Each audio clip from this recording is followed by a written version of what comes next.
সবাই কেমন আছি? আমরা একটু মনের কথা বলবো, মন নিয়ে কথা বলবো, গল্প করবো, আনন্দ করবো। তোমার মন ভালো রাখলে, শরীর ভালো রাখলে তুমি অবশ্যই তোমার স্বপ্নের কাছে পৌঁছাতে পারবে। আমি যথেষ্ট বড় হয়েছি, রাগকে ম্যানেজ করব। রাগ হলেও বলেছে শেয়ার করব, করতে থাকো। দুই হাতে পড়ে গেলে বসে যাব। এবার এক হাতে ধরে রাখো। এইবার এক আঙ্গুলে এই যে এইভাবে এইভাবে এইভাবে ধরে রাখো। তো এবার ফু দাও, জায়গায় দাঁড়িয়ে ফু দিয়ে ধরে রাখতে হবে। স্টার্ট দাও, পাস করো, দেখি কে কাকে কত দ্রুত। হ্যাঁ হ্যাঁ, নিয়ে যাও, পাস করো। হ্যাঁ হ্যাঁ হ্যাঁ, না বলা শিখতে হবে যেটা আমার প্রোটেকশনকে নষ্ট করবে। সবাই একটু হাত তুলি। এই যে দেখো, তুমি হাত তুলেছো, এখন এইভাবে করো, পিছনে নাও, ঘুরে যাও।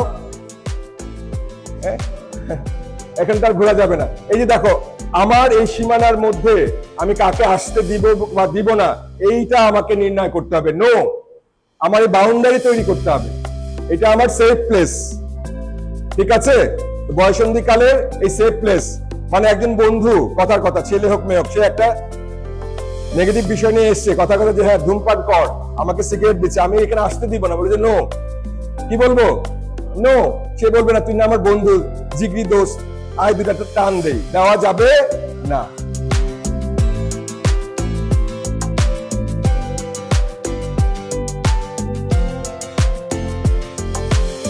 টিচার হতে চাই, ঠিক আছে? তুমি নার্স হতে চাই, আমি পারবো, আমি যথেষ্ট শক্তিশালী।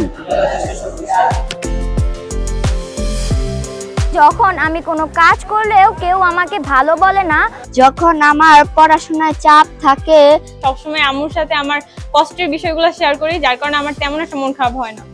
আমি যখন আমার পছন্দের কাজ করতে পারি না, তখন আমার মন খারাপ হয়।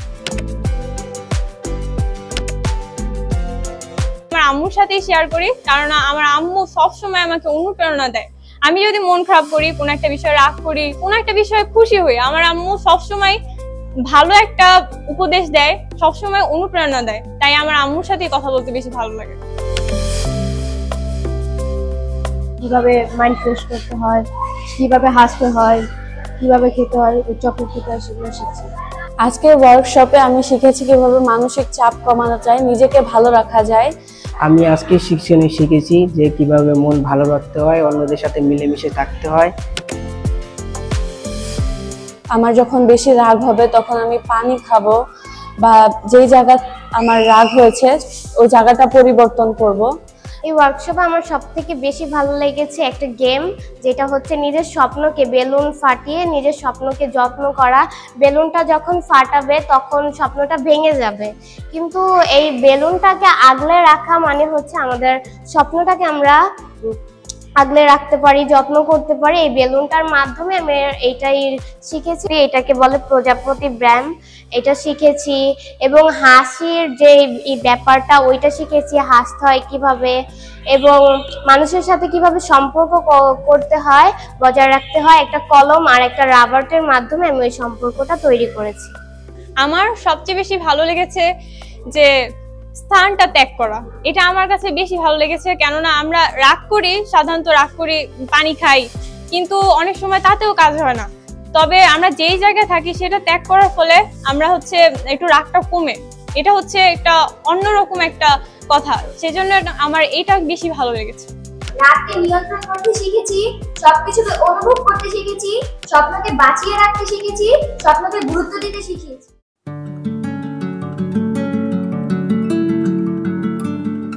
Hello, hi. নাগরিক উদ্যোগের পক্ষ থেকে সবাইকে অনেক অনেক ধন্যবাদ জানাচ্ছি।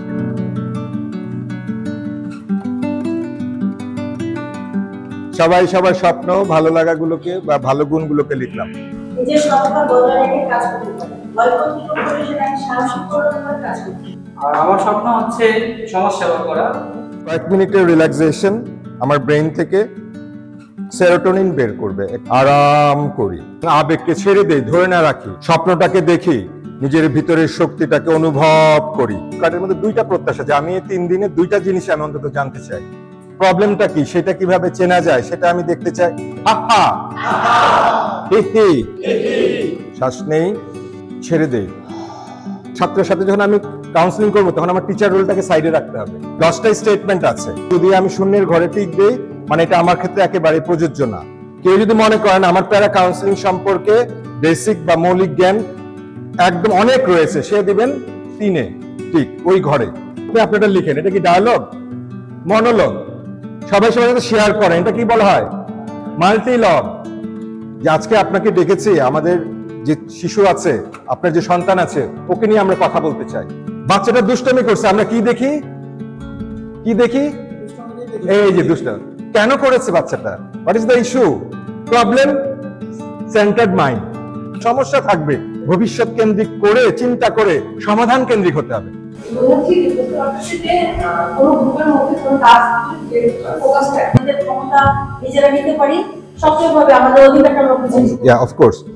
বিষয়গুলোকে বুঝতে পারলাম, তাহলে প্যারা কাউন্সিলিং এবং সাধারণ কাউন্সিলিং এর মধ্যে পার্থক্যই হচ্ছে এটা। তাহলে ব্রেইনের ভাষা আছে। এটা থেকে এতটুকুই বুঝতে পারছি যে আমাদের অবশ্যই যিনি উপস্থাপক থাকে এবং যারা অংশগ্রহণ থাকে তাদের মধ্যে একটি মাল্টি প্ল্যাটফর্ম তৈরি করতে হবে। যার কাছে আমরা সুবিধা দিয়ে যাবো তাদেরকে ওখানে ইনভলভেশন করাতে হবে। তখন ওই ওনারা একটু আপনার কাউন্সিলর হিসেবে ফিডব্যাক দিবে, তখন কোনো ব্যাখ্যা দেওয়া যাবে না, জাস্ট লিসেন করতে হবে। একটু জোরে শ্বাস নিয়ে আমরা, ঠিক আছে, উপরে যাই। প্রত্যেকটা শিশুরই তার একটা চক্রের মধ্য দিয়ে যায়, হ্যাঁ, 12 বছর থেকে 18 বছর, এই যে একটা সময় বয়ঃসন্ধি কাল আমরা বলি, শুধু তার শারীরিক পরিবর্তন না, তার মানসিক পরিবর্তন, তার হরমোনাল চেঞ্জ, বডিলি চেঞ্জ। এই বয়সের শিশুরা আবেগতাড়িত হয়, তারা আবেগটাকে প্রপারলি মেনটেন করতে পারে না। ফলে এই যে বিষয়গুলো রয়েছে, আবেগীয় বিষয়টা, এটাকে আমরা বলি ইমোশনাল ইন্টেলিজেন্স অথবা ইমোশনাল কোশন বলি। তারা এই শিশুগুলো তাদের যে সমস্যা আছে দেখবেন তারা আবেগটাকে মেনটেন করতে পারে না। মনোসামাজিক বিষয়টা আসলে এটা দুইটা অধ্যায়, একটা হলো মন, একটা হলো সামাজিক।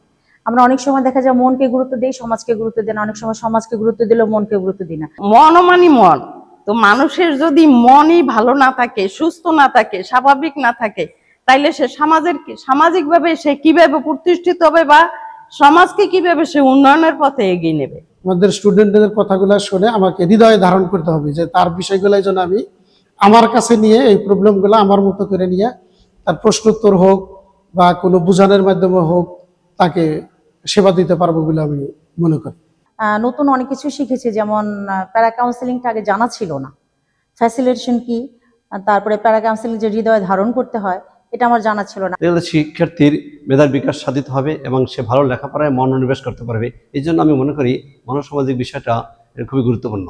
বাচ্চাদের অনেক টাইমে পড়াশোনার প্রতি মনোযোগ থাকে না, তখন আমরা তাদের মনোযোগ বাড়ানোর জন্য এই টেকনিকটা তাদের অবলম্বন করতে পারি যাতে তাদের মনোযোগটা বৃদ্ধি পায়। আমরা এখানে যে এই ট্রেনিংটা অর্জন করলাম এটা তাদের মাঝে যদি অ্যাপ্লাই করতে পারি তাহলে অনেক দিক থেকে তারা উপকৃত হবে বলে আমি মনে করি। শুধু স্টুডেন্ট না, তাদের সামগ্রিক সমস্যাগুলি একজন অভিভাবককে ডেকেও আমরা কিভাবে সমাধান করতে পারি সেটাও আমরা নতুন করে শিখেছি। একজন শিক্ষার্থী তো সমাজে বসবাস করতে হলে তার অন্যান্য পরিবেশ আছে, যেমন বন্ধু বান্ধব, পাড়া প্রতিবেশী, এদের সাথে সমাজের যে অবস্থাটা এবং অবস্থাটা যদি অনুকূলটা ভালো থাকে সেখানে ভালো একটা পরিবেশ সৃষ্টি হয়।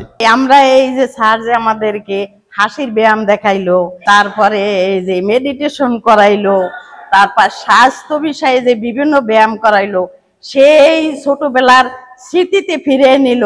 আমাদের সেই অনুভূতির মাধ্যমে আমাদেরকে ওইখানে এই ছোটবেলায় নিয়ে গেল। অ্যাসেম্বলিতে এই বিষয় আমি সপ্তাহে অত 2-1 দিন আমি এই বিষয়টা আলোকপাত করব যাতে আমার শিক্ষার্থীর উপকৃত হয়। স্টুডেন্টের সাথে আলোচনা করে তাদের মনোযোগ কিভাবে বৃদ্ধি করা যায়, পড়াশোনার প্রতি মনোযোগ কিভাবে আসে, কথা বলে তারপর টিচারের কাছে জানাবো, প্রধান শিক্ষকের কাছে, তাদের যাতে একটা ক্লাস সপ্তাহে 1 দিন করা যায়, তাদের মনোযোগ কিভাবে আরো বৃদ্ধি করা যায়। যে শিক্ষার্থী রয়েছে তাদের মানসিক যে সমস্যাগুলো আছে চিহ্নিত করব এবং তাদের সমাধান করার চেষ্টা করব। সমস্ত শিক্ষকদের নিয়ে এইখানে আমি যেই বিষয়গুলা উপলব্ধি করলাম এই 3 দিনে, তাদেরকেও এই কৌশলগুলা অবলম্বন করা শিখাবো এবং বিশেষ করে যারা শ্রেণী শিক্ষক আছে তাদেরকে বলবো মনোবিজ্ঞানের যে বিষয়গুলো থাকে এগুলো যদি আমরা আইডেন্টিফাই করতে পারি তাহলে আমাদের অনেক ক্ষেত্রেই আমাদের স্টুডেন্টদের জন্য তথা দেশের জন্য ভালো হবে বলে আমি মনে করি।